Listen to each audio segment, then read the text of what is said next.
옛날 어느 작은 마을, 토론의 마을이라 불리는 곳이 있었습니다. 이 마을은 그 이름처럼 모든 사람들이 매주 한 번씩 마을 광장에 모여 공동체의 문제를 토론하는 독특한 전통이 있었습니다. 이곳의 주민들은 늘 정의로운 사회를 만들기 위해 머리를 맞대었고, 이러한 생활 방식은 마을 사람들에게 강한 공동체 의식을 심어주었습니다. 어느 날 마을 애완금 사과 나무가 하나 자라기 시작했습니다. 이 나무는 매달 단 하나의 황금빛 사과를 맺었는데, 그 사과는 엄청난 부를 가져다주는 마법의 사과라고 전해졌습니다. 문제는 그 사과를 누가 가져갈 것인가 하는 것이었습니다. 마을 사람들은 사과를 둘러싸고 논쟁을 시작했습니다. 첫째 주 토론에서는 자유주의적 관점을 지지하는 젊은이들이 등장했습니다. 사과를 갖고 싶은 자는 누구든 가서 따기 위한 경쟁에 임해야 합니다. 그들은 말했습니다. 이 나무는 경쟁을 통해 가장 열심히 일하고 뛰어난 자가 사과를 가져갈 수 있도록 해야 합니다. 그 주장은 많은 젊은이들의 지지를 얻었지만, 나이든 주민들은 그 방법이 과연 공정한지를 의심했습니다. 그 다음 주 한 연로한 주민이 나오더니 존 롤스의 정의론을 인용하며 말했습니다.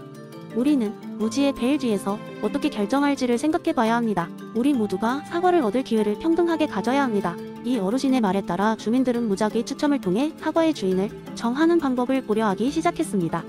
그렇게 몇 주가 지나고 있었는데, 마이클이라 불리는 한 현자 같은 인물이 등장했습니다. 그는 샌델의 정의 이론을 바탕으로 다소 다른 관점을 제안했습니다. 사과를 누가 가져가야 하는가는 중요한 것이 아닙니다. 마이클이 말했습니다. 이 사과로 인해 우리는 공동체의 가치를 어떻게 실현할 것인지 고민해야 합니다.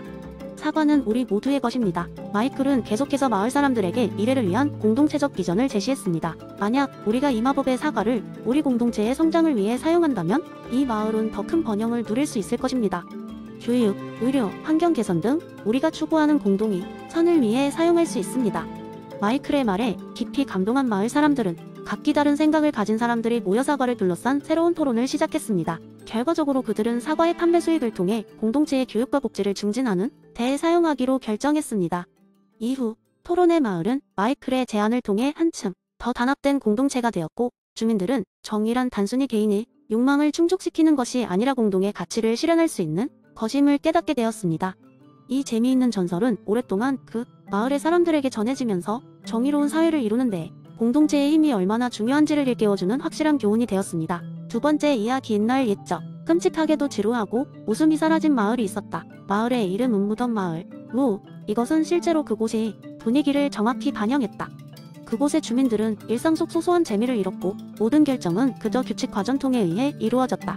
그러던 어느 날 신비한 여행자가 마을에 찾아왔다. 그의 이름은 세바스찬이었고, 그는 세상 곳곳을 다니며 다양한 철학적 아이디어를 전파하는 것이 삶의 목표였다.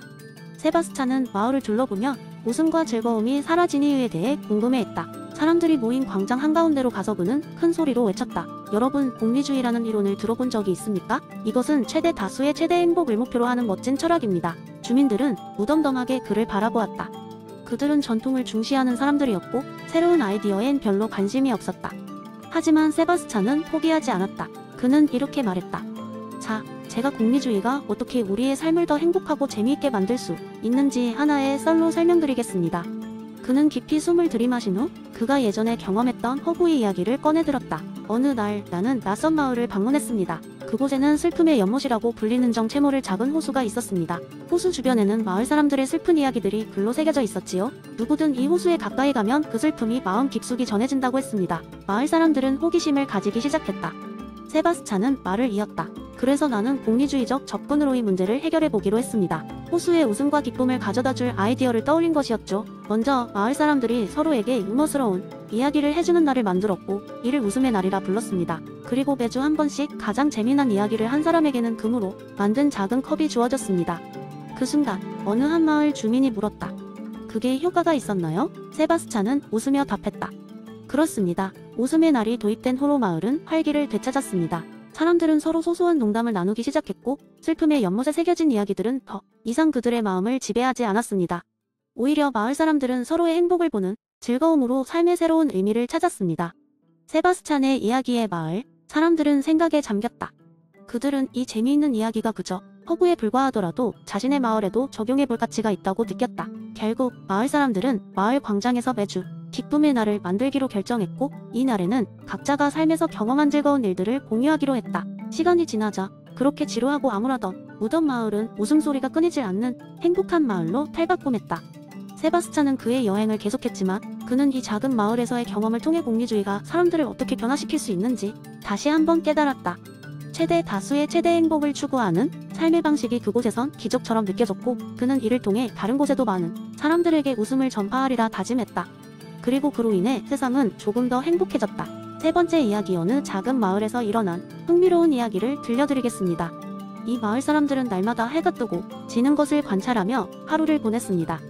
그들은 해가 매일 뜬다는 사실에 매우 익숙해졌고 아침이 오면 어김없이 해가 떠오르는 것을 당연하게 여겼습니다. 하지만 이 마을에는 특별한 철학자가 한 명 살고 있었는데 그의 이름은 다름 아닌 구름 학자 데이비드였습니다. 데이비드 학자는 매일 아침 일찍 일어나 특별한 습관을 가지고 있었습니다. 그는 해가 뜨기 전 마을 광장에 나가 여러 사람들이 모인 곳에서 큰 소리로 외치곤 했습니다. 오늘 해는 분명히 뜰 겁니다. 사람들은 이 말을 듣고 고개를 끄덕이며 오늘도 해가 뜨겠거니 하고 안심하곤 했습니다. 그러던 어느 날 데이비드 학자는 마을 광장에서 조금 다른 메시지를 전달하기로 마음먹었습니다. 그는 마을 사람들 앞에서 진지한 얼굴로 말했습니다. 여러분, 우리가 매일 해가 뜬다고 해서 내일도 해가 뜬다고 확신할 수 있을까요? 사람들은 그의 말에 당황하였습니다. 왜냐하면 그들은 언제나 해가 뜨는 것을 보면서 살았고 내일도 당연히 그럴 것이라 믿었기 때문입니다. 데이비드 학자는 사람들이 혼란스러워하는 틈을 타 설명을 이어갔습니다. 여러분, 우리가 해가 뜨고 지는 것을 경험했다고 해서 그것이 반드시 내일도 계속될 것이라고 장담할 수는 없습니다. 우리는 과거의 경험에 의존해 미래를 예측하지만 사실 이건 습관일 뿐이에요. 논리적 필연성이 아니라는 점을 기억해야 합니다. 마을 사람들은 처음에는 데이비드 학자의 말을 이해하기 어려워했지만 점차 그의 말 속에 숨겨진 깊은 뜻을 깨닫기 시작했습니다. 그들은 자신들이 마치 미래를 완벽히 예측할 수 있다고 믿었던 것에 회의감을 가지게 되었습니다. 그날 이후 사람들은 매일 아침 해가 뜨는 것을 당연하게 여기지 않게 되었습니다. 대신 그들은 새로운 하루를 맞을 때마다 경이로움과 감사를 느끼게 되었습니다. 데이비드 학자의 메시지는 마을에 큰 변화를 가져왔습니다. 사람들은 더 이상 정해진 미래를 믿지 않았고 그 대신 매 순간의 소중함을 깨닫게 되었습니다. 그들은 과거의 경험에 휘둘리지 않고 현재의 순간에 집중하며 살게 되었습니다. 이러한 변화는 마을을 더욱 활기차고 긍정적으로 만들었으며 사람들은 서로에게 더욱 친절하고 이해심 있게 대했습니다.